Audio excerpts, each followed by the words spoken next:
मित्रों नमस्कार। आप देख रहे हैं धनदृष्टि पत्रिका का यूट्यूब चैनल 10 तक मीडिया। मैं विनोद शुक्ल आपको सुना रहा हूं बाबा नीम करौली की अद्भुत कथाएं। अद्भुत कथाओं की श्रृंखला में आपको लिए चलते हैं फोर चर्च लेन, प्रयागराज, इलाहाबाद। दादा जब महाराज जी की भक्ति करते तो आपने बहुत सारी कथाओं में सुना है कि एक प्रश्न जब दादा बाबा करते कि बाबा ने आदेश दिया कि जाओ उसको बुलाओ, तो उसको बुलाने चल दिए। और उन्होंने नहीं एक गिलास पानी लाओ, तो वो एक गिलास पानी लेने चले गए। और पानी लेने के बीच में ही उन्होंने कह दिया अगरबत्ती उठाओ। तो क्या होता था कि पहले वाला जो ऑर्डर दिया है वो कैंसिल, अगला वाला चालू। और ऐसे भक्त की श्रेणी शायद उनके समकक्ष को ये दूसरा रखा जाए कि अभी आपने ये कभी नहीं पूछते थे कि अभी आपने ये कहा और अभी आपने ये कहा, है ना। फिर महाराज जी जब चले गए, मानव देह लीला का समापन कर दिया, फिर कैसे भक्ति की, है ना। पुष्प सज्जा के बारे में बहुत बताया, तो मैं आपको बताऊं कि क्या रहती थी उनकी दिनचर्या।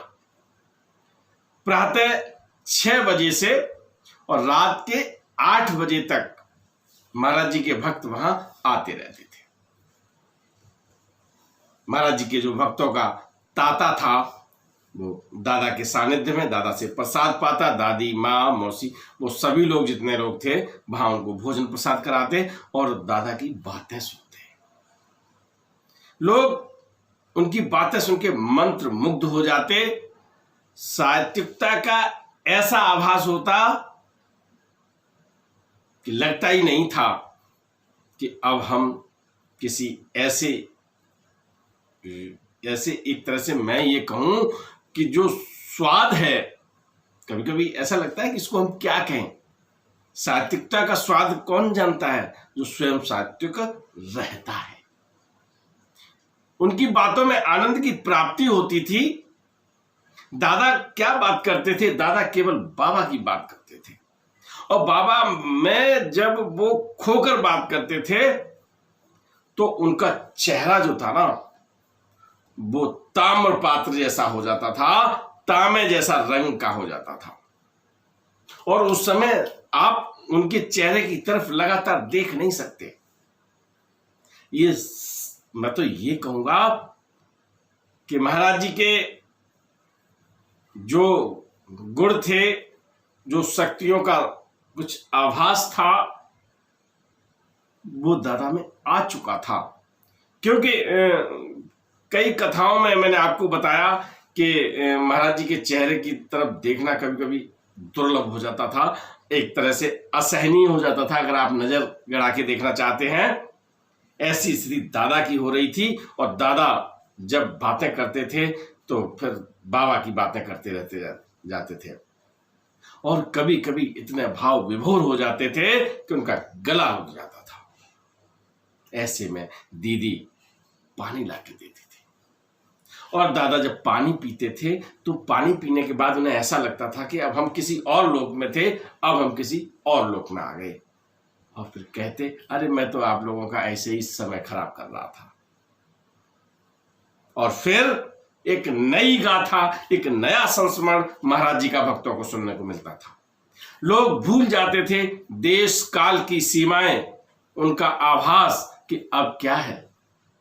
किसी शाम को चिंतन करने के लिए जब किसी भक्त को जब यह मौका मिलता था तो वो अपने को भाग्यशाली समझता था। आप ये समझ लीजिए कि जब बाबा की बातें होती थीं, बाबा के संस्मरण जब सुनाते थे दादा, तो बिल्कुल भाव विभोर हो जाते थे, बिल्कुल डूब जाते थे उसमें। और सुनने वाला भी एकदम भक्त के सागर में अपनी डुबकियां लगाने लगता था, पुण्य का लाभ मिलने लगता था।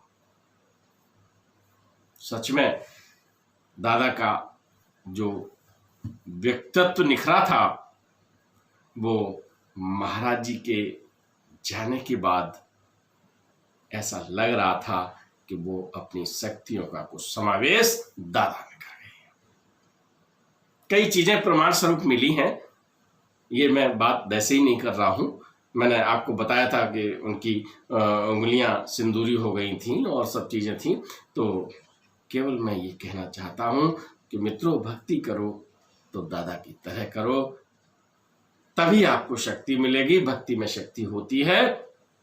मैं दादा को प्रणाम करते हुए अपनी आज की बात को समाप्त करता हूँ। राम। वीडियो पसंद आए तो लाइक कीजिए, शेयर कीजिए, सब्सक्राइब बटन पर क्लिक करके चैनल को सब्सक्राइब करें और बेल आइकन दबाना बिल्कुल ना भूलें, ताकि हमारे अपडेट वीडियो आपको मिलते रहें।